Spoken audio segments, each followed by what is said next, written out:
मैं कितना भी बड़ा पापी क्यों ना हूं, फर्क नहीं पड़ता कि मैंने पाप कितने किए, जीते जी मरने के पहले एक बार शरण में जाओ तो सही, भगवान तुम्हें निष्पाप ना कर दें तो कह देना। भागवत क्यों सुनी जाती है? भागवत ही तो तुम्हें शरण में ले जाएंगी, इसलिए भागवत सुनो। देखो यहां आप लोग पहले भागवत सुन रहे हैं, पहले सत्संग कर रहे हैं, फिर सत्संग के बाद ही ना शरण में जाने की भावना बनेगी। इसलिए 7 दिन की भागवत 18 फरवरी से सुनो, अपने माता पिता को सुनवाओ, भागवत जी की पोथी पाठ में सम्मिलित हो, भागवत सुनो और समर्पण करो। निष्पाप ना हो तो कहना, लेकिन शर्त है आगे से पाप ना होने चाहिए। सुनो, रामचरितमानस में तो एक बात और लिखी, परंतु वो बात हम आपको बताएंगे नहीं, केवल समझाएंगे जरा सा। एक चौपाई लिखते हैं गोस्वामी जी, सोई करतूत विभीषण केरी, सपने हो ना राम ही हेरी। इसका अर्थ तो आपकी समझ में जल्दी नहीं आएगा, लेकिन मैं आपको बस इतना बता दूं कि भगवान, अच्छा मैं आपसे एक सवाल पूछ लूं, बताओ भगवान पक्षपाती है या नहीं? उत्तर दो, भगवान पक्षपाती है कि नहीं? मैया चश्मा वाली मैया, भगवान पक्षपाती हैं कि नहीं? बैठे बैठे बताओ बिंदास, हैं कि नहीं हैं? आप बताओ भैया, भगवान पक्षपाती हैं? हाँ, भगवान बहुत बड़े पक्षपाती हैं। क्यों? देखो, अर्जुन के लिए दिन में ही रात कर दी कि नहीं? जब महाभारत का युद्ध हो रहा था तो अर्जुन ने प्रतिज्ञा ले ली कि कल के युद्ध में मैं जयद्रथ को मारूंगा। तो जयद्रथ के लिए भगवान ने माया का आश्रय लिया ना, और ऐसा माहौल बना दिया जैसे सूर्य अस्त हो गया, पर हुआ नहीं था। तो बताओ, अर्जुन के लिए भगवान ने अर्जुन का पक्ष लिया कि नहीं? और समय के पहले सूर्य अस्त होने का एक माया सी रची गई कि नहीं? बाद में जयद्रथ आया, अर्जुन ने बाण मारा। बोलो हाँ। तो भगवान पक्षपाती है। देखो, बड़ी बड़ी कथाएं हैं। अजामिल जैसा पापी, केवल नाम ही तो ले लिया ना एक बार, दूरे क्रीडन का सक्तम पुत्रम नारायणावयम प्लावितेन स्वरेणोच्चैराजुहावा जितेंद्रिया। बेटा नारायण कहकर बुलाया, बहाना मिल गया भगवान को। पूतना जहर पिलाने आई, बहाना मिल गया भगवान को। भगवान तो बहाना ढूंढते हैं कि एक पुण्य दिख जाए भक्त का, उस पुण्य के बल पर उसे तार दूं। भगवान तो तारने का बहाना ढूंढते हैं। और भगवान सदा अपने भक्तों का पक्ष, जैसे माँ सदा अपने बेटे का पक्ष लेती है, ऐसे सदा भगवान अपने भक्तों का। गलती तो रावण ने भी की, तो गलती तो विभीषण ने भी की थी, गलती तो बाली ने भी की, तो गलती तो सुग्रीव ने भी की, पर सपने हो ना राम ही हेरी। रावण की गलती तो देखी, बाली की गलती तो देखी, पर सुग्रीव और विभीषण की गलती राम ने ना देखी, क्योंकि ये शरण में आ चुके थे। ये शरण में, हाँ, भगवान कहते हैं तुम कितने भी बड़े अपराधी हो, एक बार शरण में आ जाओ, एक बार भगवान के हो जाओ, और होने के बाद से गलतियां त्याग दो, पाप त्याग दो, फिर भगवान क्षमा ना करें तो बताना। बड़े बड़े वैश्याओं की कथाएं हम लोगों ने गुरुजनों से सुनी कि बड़ी पापनी वैश्याएं थीं, पर गुरु चरणों में चली गई, आचार्य चरणों में चली गई, और वो वैश्याओं ने भगवान के शरण में जब गई तो भगवान ने उनके अपराध ना देखे, उन वैश्याओं का भी उद्धार कर दिया। पिंगला नाम की वैश्या की कथा भागवत जी में आती है। पिंगला कुरूर भका, 24 गुरु में दत्तात्रेय जी ने एक गुरु पिंगला को बनाया। पिंगला नाम की एक वैश्या घंटा लटका दी बाहर, जो ज्यादा घंटे बजाएगा मेरा वो मोटा कस्टमर ग्राहक माना जाएगा। दत्तात्रेय जी निकले, उन्होंने खूब घंटे बजाए, गिन ना पाई, इंतजार करती रही, अब आएगा पुरुष, अब आएगा पुरुष, लेकिन आया कोई नहीं। तब आशा ही परमम दुखम नैरास्यम परमम सुखम। बढ़िया बात पिंगला ने कह दिया कि जितना इंतजार मैंने किसी पुरुष का किया, इतना इंतजार परमात्मा का करती तो मेरा कल्याण हो जाता। उस दिन से उसने अपना समर्पण भगवान के चरणों में कर दिया और वो पिंगला नाम की वैश्या को दत्तात्रेय जी ने गुरु बना लिया, समाज को सीख देने के लिए कि तुम कितने भी बड़े बिगड़े व्यक्ति हो, पापी हो, फर्क नहीं पड़ता, तुम पापी तो हो पर तुमने अपने पापों को अब परिवर्तित कर लिया। अब तुम पापी थे, तुम पहले पाप करते थे पर अब तो तुम पुण्यात्मा हो।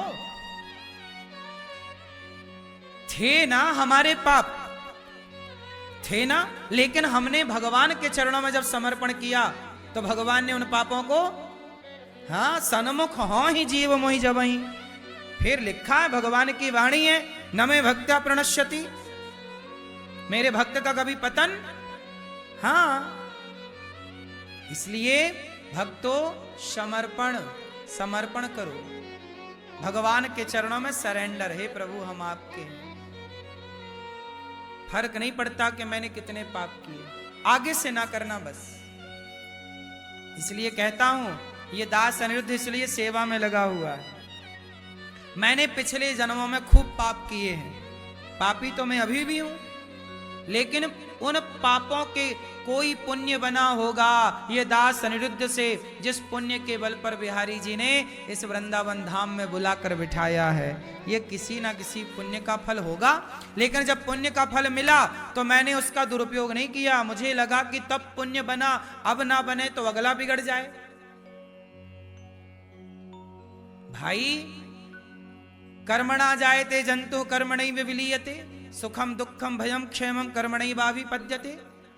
ये कर्म से जब सिस्टम चलता है।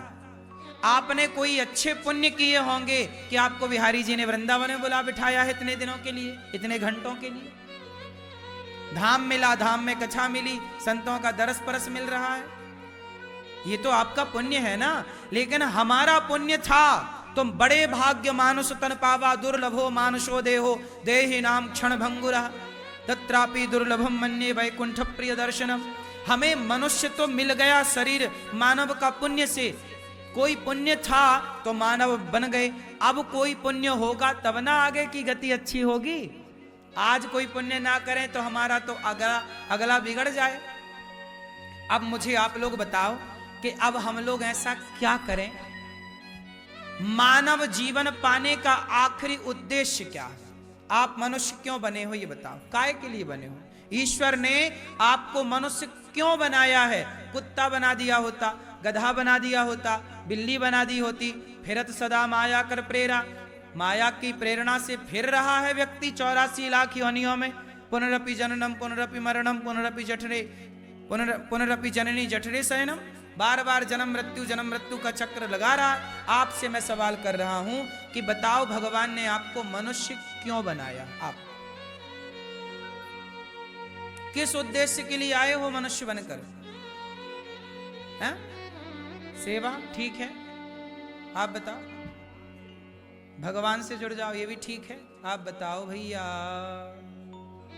ईश्वर की प्राप्ति सही है। आप बताओ क्या अंतिम लक्ष्य है प्राणी मात्र का, जीव मात्र का? है मोक्ष की प्राप्ति। सुनो, आप सब सही कह रहे हैं, गलत कोई नहीं कह रहा, लेकिन अंतिम जो उद्देश्य है मानव शरीर का, कबीर दास जी कहते हैं, चलती चक्की देख कर दिया कबीरा रोए, और दो पाटन के बीच में साबुत बचाना। कबीर जी रो रहे हैं, बोले सब पिस रहे हैं जन्म और मृत्यु के पहिए में। पहिया दो, पुनरपि जननम पुनरपि मरणम, जन्म मृत्यु का दो पहिया, जन्म और, आप जन्म लेते मर जाते, आप जन्म लिए मर गए, जन्म लिए मर गए, जन्म लिए मर गए, जन्म लिए मर गए। ये बार बार कितनी बार हम जन्म लें और कितनी बार मरें, कितनी बार मां के पेट में जाके उल्टा लटके, बार बार वही मलमूत्र का गड्ढा मिलता है अपने को। अब ऐसा करो कि मलमूत्र के गड्ढे में आपको और रहना है कि छुट्टी चाहिए? हाँ, ये मानव शरीर जो है ना, यही शरीर आपको जन्म मृत्यु के चक्कर से छुटकारा दिला सकता है। कबीरदास जी रो रहे हैं, सब पिस रहे हैं। तब कमाल बोला, कबीरदास जी का बेटा मुंह बोला बेटा कि कमाल बोला कि चलती चक्की चलने दे पिताजी, चलती चक्की चलने दे, पिस पिस आटा होए और कीले माही जो रहे सो बाल न बांका होए। चक्की के बीच में एक कील होती है, उसमें दाना घुस गया तो वो दाना का बाल भी बांका नहीं होता, कितनी भी चक्की चले। जो एक प्रभु की शरण में चला गया उसका बाल भी बांका नहीं होगा।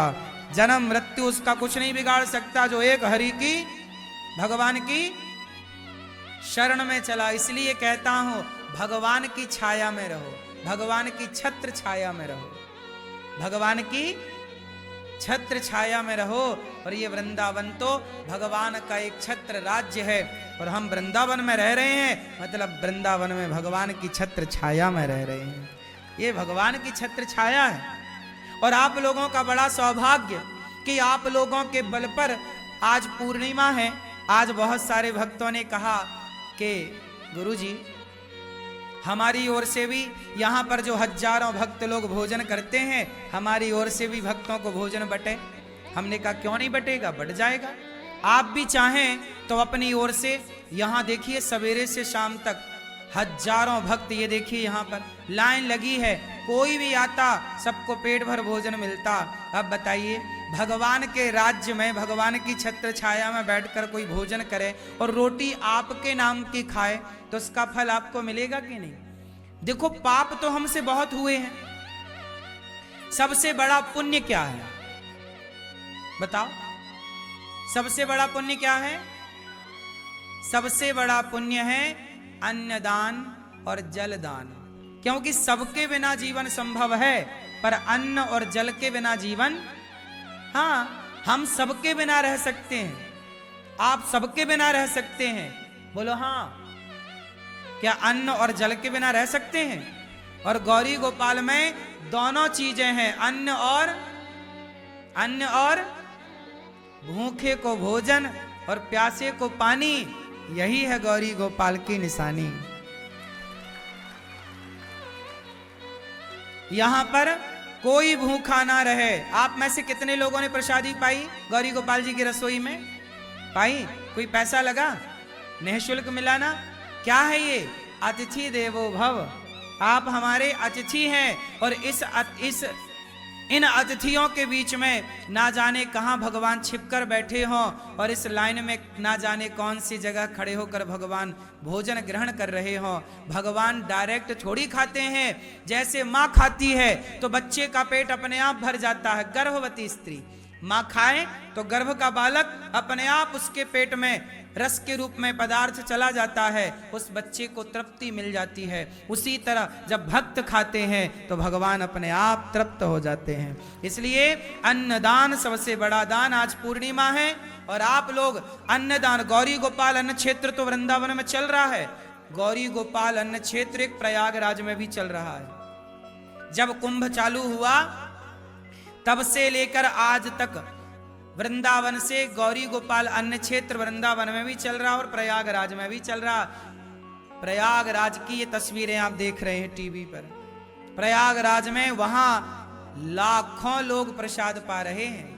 आप सब सहयोग करेंगे तो गंगा मैया के तट पर भी प्रयागराज कुंभ स्नान करने आए भक्तों को भी भरपेट भोजन मिले, तो आप भी अन्नदान करके बड़ा पुण्य कार्य कर सकते हैं। एक दिन का आप भी यह कार्य करें, गौरी गोपाल जी की रसोई सेवा आप भी कराएं कि आज हमारी ओर से कुंभ में और वृंदावन में भक्तों को प्रसाद बटे।